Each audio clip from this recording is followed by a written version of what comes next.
In this video, I'm going to just shove all of Module 18 that we have left into it. A lot of it's vocabulary, and as a special bonus, I'm going to, at the end of the video, put the test on there. So, because we've got to get through this really quick so you guys can review for the rest of the week for next week's STAR test. So, this lesson is protecting your credit.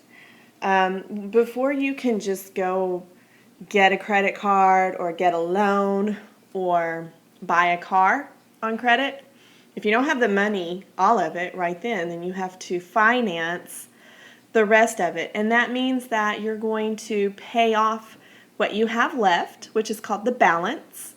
You have to pay it off a little bit at a time.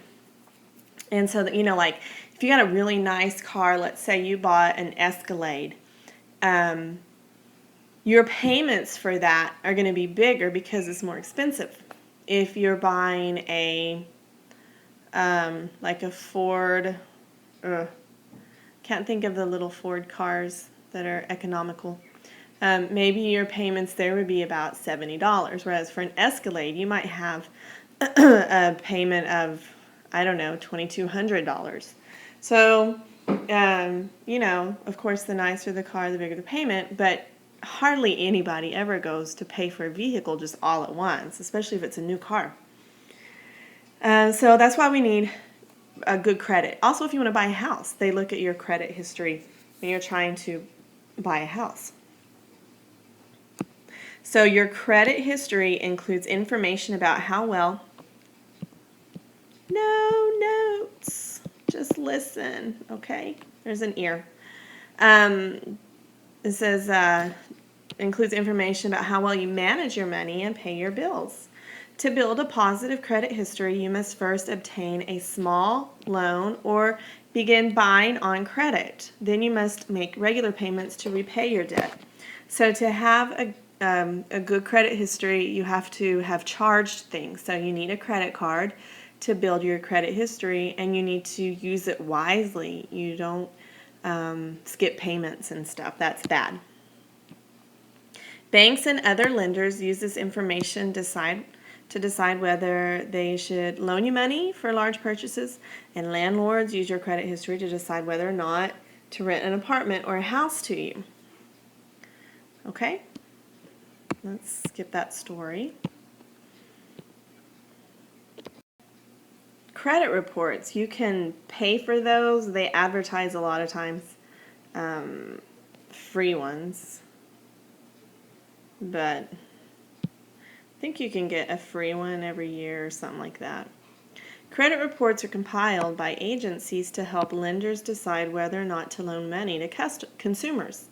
A credit report includes a person's credit history as well as personal information and their employment background and their income. So this means where they've worked in the past, like do you switch jobs a lot? That's not really a good sign that you're very stable. And then income, how much you make. Okay, so that's a credit report. Let's look at the reflection down here, and we'll talk about it. Jason made several late payments on his credit card 4 years ago. What effect does that have on his credit report now? Okay, he's going to have a low score, a credit score. I think that's what it's called. The score is going to be low, and you want it to be high. When it's higher, the companies will give you, they'll lend you more money, or they won't refuse you. So even though he made, maybe, one payment even will mess you up, but several is really bad. It doesn't look good. How credit reports are used. The information in your credit report is used to calculate your credit score. A good credit history will give you a high credit score. Late payments, high credit card balances, or owing a lot of money are likely to result in a low credit score. Lenders use credit scores to decide whether to give you a loan or a credit card. Your credit score can also affect the interest rate you have to pay for a loan or a credit card. What's an interest rate? An interest rate is like if you buy, like let's say a couch for $1,000 and you're going to pay a little bit at a time, well, a lot of times you are charged interest. And that means that you're not just going to pay $1,000 for that couch. You're going to pay every month when you make a payment, you're going to pay a little bit more, and that's called interest or interest rate. Right now, my husband has a credit card, and the interest rate is 5%. So that means that if he doesn't pay off his balance, he's charged 5% of whatever it was he bought. So he has to pay 5% extra. I applied for a credit card that has 0%, but just for a year. And then after a year, it goes up to 19. Whereas my husband has this one that's just 5% no matter what, as long as he's making payments. So the 0% credit card sounded good at the time, but then when I realized it's going to go up to 19, almost 20%, I'd have to pay 20% extra. So if I bought, let's say, a dress for $100, and I'm at that 20% interest rate, I'm going to pay not just $100 for that dress, but $120, because it's a 20% interest rate, or 19 extra dollars, really, if it's 19%. So I think I would just rather keep the 5% all the time instead of having it 0 at first and then jump to 20. Okay, so let's compare these two people. Credit histories for Dina and Ariel are given below. One received a credit score of 760, which is considered excellent. The other received a credit score of 590, which is considered poor. Match the person with the score. So Dina, she makes $3,200. Ariel makes less than that, about $1,000 less. Dina hasn't been at this job for very long, but Ariel has been at her job for 4 years.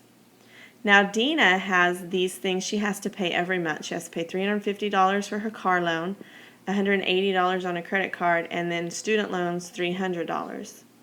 Okay, but Ariel, she only has a $45 credit card payment, so she doesn't have all that debt. And then Dina's made 3 late payments on the credit card. Ariel has never made a late payment. Okay, so what they're asking us to do is compare their monthly debt, that means how much they owe, with their monthly income, which is how much money they make. Okay, so here's Dina, and I'll show you what they did. I'm not going to ask you to do it, but you might have to do it on the STAR test. They added up all the money she owes every month and divided it by the income. They used TIBO. So they did debt divided by income. Okay, and so Dina's debt to income ratio is almost 26%. But Ariel's debt, which was $45, and her income is $22.50 a month, her debt to income ratio is 2%. So who has the better one? Ariel does. Okay. Some other things that they think about: Dina's been at her job for less than a year. That and her 3 late payments will lower her credit score even more. Ariel has been at her job for 4 years, and she's never missed a credit card payment. Okay, so we're going to match the credit score with the person. Ariel gets the higher one because she has a low debt to income ratio and excellent job and credit history. Dina has the 590. She has high debt to income ratio. Remember, it was like 26%. She has a good job history but poor credit history. So which of these two women would be more likely to get the car loan? Well, Ariel, because she has a higher credit score. Okay, so very quickly match the credit score with the credit history. And the two credit scores are 760 and 600. So this person's income is $1,900. This one is $3,300. Ooh, that's pretty good. Credit card payment of $48. So she's making a payment every month for $48. This person over here, credit card balance, they pay it off every month. So right now they're not making payments on a credit card unless they use it. This person over here has a credit card balance of $3,857. This person, because they pay it off every month, they don't have a balance. This person over here has a car loan payment of $218. This one over here doesn't. And then this one's made 2 car loan late car loan payments. This one doesn't say anything about car loan payments, but they have a student loan payment. And that's normal. Most people who have gone to college have student loans. That's just one of the ways you have to pay for college. You have to take out a loan for that. So this one is this one seems to be good. So I'd say this one belongs here. And the not so good one belongs over here. Okay. Paying for college, all right? Most of the time, you don't just have all the money that you need on hand to pay for college. If you are 18, 19 years old, 20, and you're going to SDC or Pan Am, or if you go to one of the more expensive colleges like UT or I don't know where, OU, most of the time you have to take out some kind of student loan or get a scholarship. If you're into sports and you're really good at soccer or you're really good at volleyball or track, there's all these events in track, high jump and all that. Colleges want you, if you're a very good athlete, they want you to come play for them to help out their program. And so a lot of times they'll give you an athletic scholarship where they'll pay for your school as long as you're playing sports for them. And that's a lot of times why parents really push their kids in sports, because they're hoping they'll get an athletic scholarship. And then we can get academic scholarships too. If you are in the top 10% or even 20% of your graduating class, you have really good grades, probably all A's.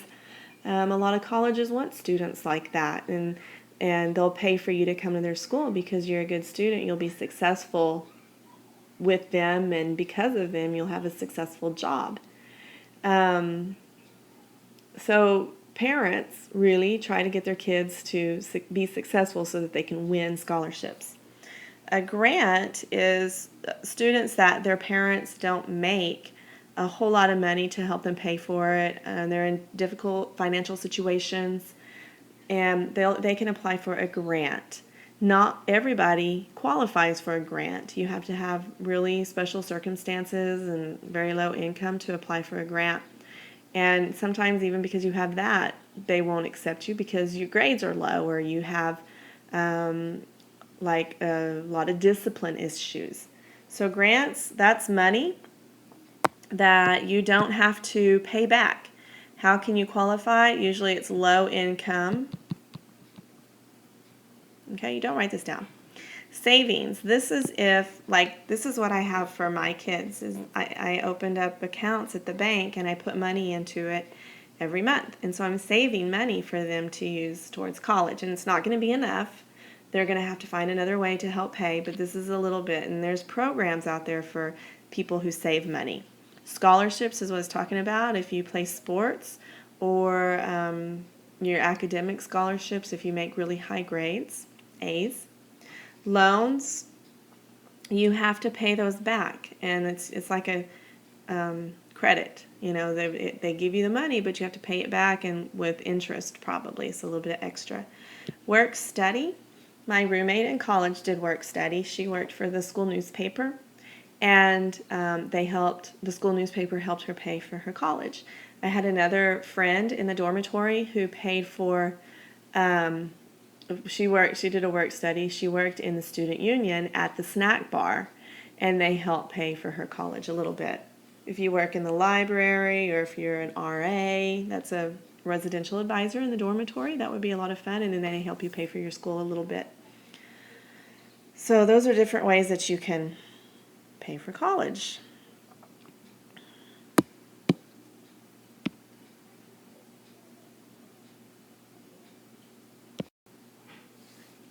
Okay, let's see. I'll tell you how I paid for college. My dad paid for it, but the way he got money is because he's a farmer, and he had a lot of cattle. He had bulls and cows and all kinds of heifers and steers, and he would, when it was time to make a tuition payment in the beginning of the fall semester, at the beginning of the spring, or I don't know, whenever we paid for college, he would go sell a cow or a calf or bull or something, and the money that he got from that sale went straight to my college tuition payment. So I never had to borrow money from a bank or anything. It was just, luckily he had cattle to help pay for that. Not everybody has that, so we have, just to get familiar with it, grants, savings, scholarships, and then loans. Okay, most people get loans. This one right here, I wanted to look at this question. College tuition usually increases over time. You're interested in two colleges, A and B. Let's call this one Texas, or call it UT, and we'll call this one OU. A and B. College A, UT, plans to increase tuition by $500 a year for the next 6 years. College B, OU, plans to increase tuition by $850 for each year for the next 6 years. So you would add $500 each time. Oh wait, that's not $500. Hold on. Geez, that was like $5,000. All right, so you want to increase it $500 each time for over here. So that'd be 13,500, 14,500. Please don't write this down. Okay, and if you see a mistake, let me know. Sarah pointed out a mistake from the other day. I don't know. Half the time I'm listening and doing stuff and multitasking. That's why I can't multitask. Okay, 850. Wow, this one's going to be a little bit more difficult to add. So 850 would be 16, 17. Okay, plus another 850 would be 12,550 plus another 850, 13,400 plus another 850 would be 14,250 plus another 850, 15,100. I would pay the extra $100 to go to OU. Okay, you might have a problem like that on your STAR test. Okay, wages, salaries, and careers is the last lesson in this module. And one of the things that you might see on the STAR test is comparing two careers over a period of time. So I want to give you this problem because it might show up. The annual median income for a dental assistant is $33,470. The annual median income for a nursing aide is $25,010. How much more can a dental assistant expect to earn than a nursing aide over 30 years? So annual income is how much they make every year. So your dental assistant over 30 years would make this much right here. 12. Oh, wait. What am I doing? 0, 0. I did that backwards. 21, 12, 13, 14, 9, 10, 9, 10. Okay, so for 30 years, your dental assistant makes a little over $1 million. And then for the nursing aide, over 30 years, $750,300. So how would you find how much more he makes? Well, you would, or she, dentist assistant, can be boy or girl. You would just subtract those. So you want to see how much they're going to make in 30 years and then subtract to find the difference. And that would be a $253,800 difference. That's a pretty big difference. Pretty substantial. You guys, this dental assistant job, you can get, it doesn't take very long to go to school for that, maybe a year or less. And you can make very good money at it. So, and that's something that they offer down here in the Valley at different schools. Okay, so here's your test if you want to study it. I'm going to be giving it, I don't know, maybe Friday. Okay, if you want to pause it, if you want to take a screenshot of it, and you want to copy it down on paper, I do not care.